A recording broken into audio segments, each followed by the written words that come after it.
Frankenstein. Mary Shelley's classic novel is now a terrifying adventure module available for download at questgivers.com.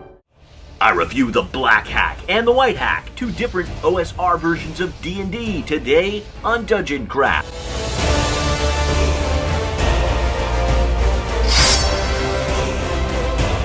Welcome to Dungeon Craft. I'm Professor DungeonMaster, coming to you from beautiful Dungeon University, wearing my +2 vest of protection.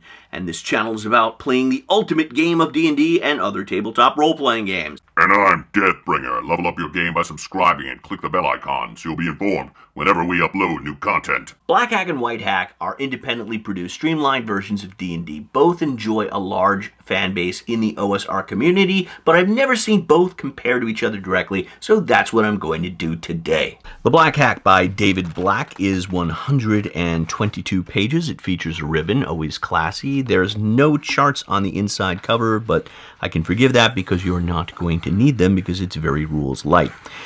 An explanation of the rules, how the dice work, advantage, disadvantage, how to play the game. Let's go to attacking and defending. So Black Hack is a player-facing system, meaning the players roll both attacks and to defend themselves. You attack with strength, if it's a melee, or dexterity, if it's a ranged weapon, and you defend by rolling under your dexterity score. Everything in this game is based on your ability scores. You are always trying to roll under them with a 20-sided die. There's a critical hit. If you get reduced to 0 hit points or less, you roll a d6. You're only dead on a 6. Otherwise, you can be disfigured or maimed or get your bone broken.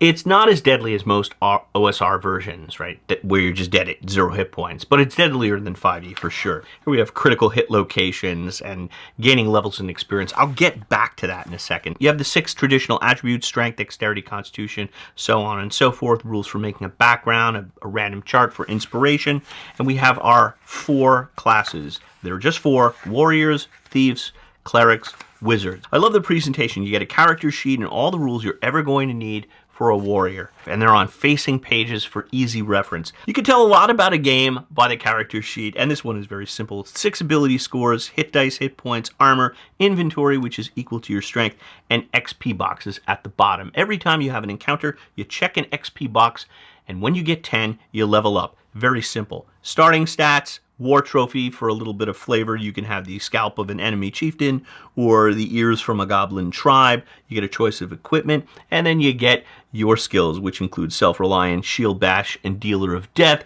Dealer of death is you get 1 attack per level. So it's easy to remember. Are you 5th level, you get 5 attacks. When you gain a new level, you roll against each of your ability scores, and if you roll higher than that score, it goes up. So you don't need ability or proficiency bonuses because everything is baked into that number. If you have a 15 strength, you roll under 15 to hit.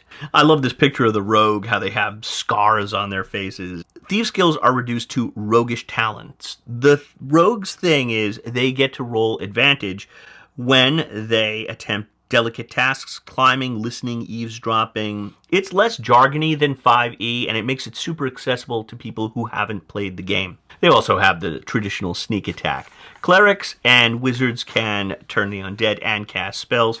And here's the spell lists. The spells, the prayers, they're on facing pages. There are 4 spells for each level for a total of 40 spells for both the wizard and the cleric. And they're the greatest hits from D&D. Your magic missile, sleep, protection from evil, cure light wounds, fireball, that kind of stuff. And that's it for the players section. Players really don't need to know any more than what is on the page for their class. Most of this book is DM advice and a lot of random charts, and they are terrific. How and when to call for attribute tests, how to cause damage, random encounters of all sorts, hiring retainers, diseases, overland travels. Here's a hex generator. It's on these 4 pages, and if you're interested in designing hex crawls, it is terrific. Random settlement generator, so you could roll up a small town or a city. Random tavern generator and a sample tavern floor plan. Quest hooks, rival adventurers, descriptions like odd noises and odors and wall details, little details that will bring the dungeon environment to life. I find that these charts are invaluable. Even if you're not going to play the rule set, they are great. We got a couple of dungeon floor plans, and you can stock them yourself. Traditional monsters like demons and dragons and vampires and green slimes and that kind of stuff. Random treasure hoards and sample dungeons. I love the way they present the sample dungeons. There are two, the Antediluvian Cellar and the Smuggler's Cove. They really teach a game master how to lay out a dungeon properly. I like the bullet format. I don't like reading a bunch of text on who the monsters are and their sad story and why they became evil and all that stuff. Just tell me what is in the room, what can kill the player characters, and what the rewards are. And there you go. That's the Black Hack. It is simple, compact, and filled with useful information. Next, we have The White Hack by Christian Meerstem. I hope I'm pronouncing that right.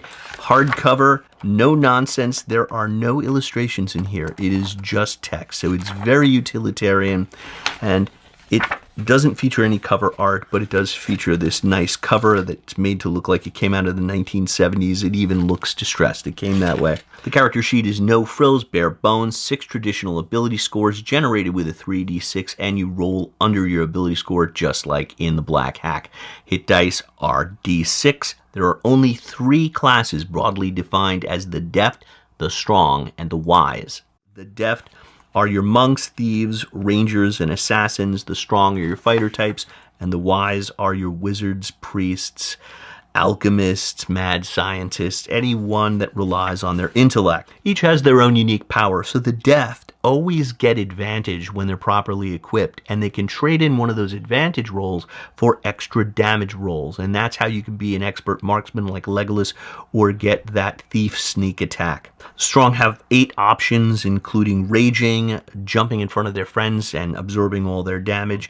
The wise are interesting because you can create your own powers. It's a spell slot system, or they call them miracles here, but you start out with 2 miracles that you can perform, and you can design them yourself. So if you want to be a mage called a pyromancer, you can design 2 fire-based spells that you can use. When you go up in level, you get more. And the Game Master negotiates with you a hit point penalty because casting spells and doing miracles is exhausting. So you pay a price in hit points so your character gets weaker as they cast more spells. So this allows you tremendous versatility. You could create your own class like an alchemist by just negotiating with the Game Master. Look, these are the 2 potions I want to be able to make at first level, and as your levels increase, you can add more. Unlike Black Hack, you can play different species. You can also have more specific vocations and affiliations, like with a secret society or a church or a guild, and they can give you different advantages. Playing the game explains task rolls, saving throws. Probably the most innovative rule here is the auction system, which can be used for contests like chases. Let me use a chase as an example. So I'm pursuing a rogue who's just picked my pocket, and the rogue is going to be played by the Game Master and any of my fellow players that are participating. We all roll a d6, keeping our numbers secret. So let's say I roll 3, and my dexterity is 12. So a chase would be based on dexterity. 12 plus 3 is a 15. That's the highest I can bid. So the bidding begins at 2, and each participant can raise the number, representing riskier moves like ducking down an alley to find shortcuts or jumping over fences, reducing the die range. So if my secret roll was 15 and I win the bid at 10, I need to roll between 10 and 15 to succeed. If the thief had a 13, they would need to roll between 10 and 13 to succeed, and that forces some people out of the chase. I don't know if I explained it well, but it's really cool, not unlike the car chase rules from the old James Bond 007 game, and I can't wait to try these out at my table. The rest of Chapter 2 is pretty much D&D combat. Here, you get knocked unconscious at 0 hit points and make 1 death save if you're reduced to negative. Chapter 3 is on running the game, how to develop a setting, how to use a literary setting, how to create an adventure, design random table, use miniatures. If you're a traditionalist, they include traditional magic effects. So if your players are stuck on hold person and cure light wounds and sleep and magic missile and all that stuff, they can import those concepts into the White Hack. This is the entire bestiary. Look at these stat blocks. A Minotaur has 6+4 hit dice, 3 armor class, 30 move, berserker rage. That's all we need to know. Just imagine how those simple stat blocks can reduce your prep time. Everything is really compressed, so here are all the magic items on facing pages. A sample scenario called The White Curse, and I think this is really interesting. It is a spreadsheet of randomly generated numbers. It's a D20 and a D6. The White Hack only uses D20s and D6s, and in case you lose your 20-sided dice, you have an entire page of 20-sided die rolls at your disposal. So which is better? Black Hack is great if you want a simple, fast version of D&D, instantly accessible to experienced players and easily grasped by newcomers.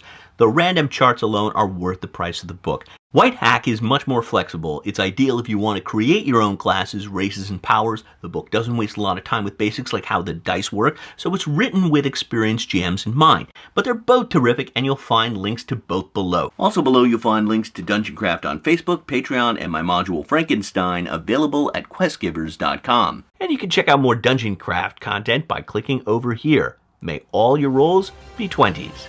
Deathbringer again. Any game that has hack in the title sounds good to me. For more badass D&D fun, click on these videos.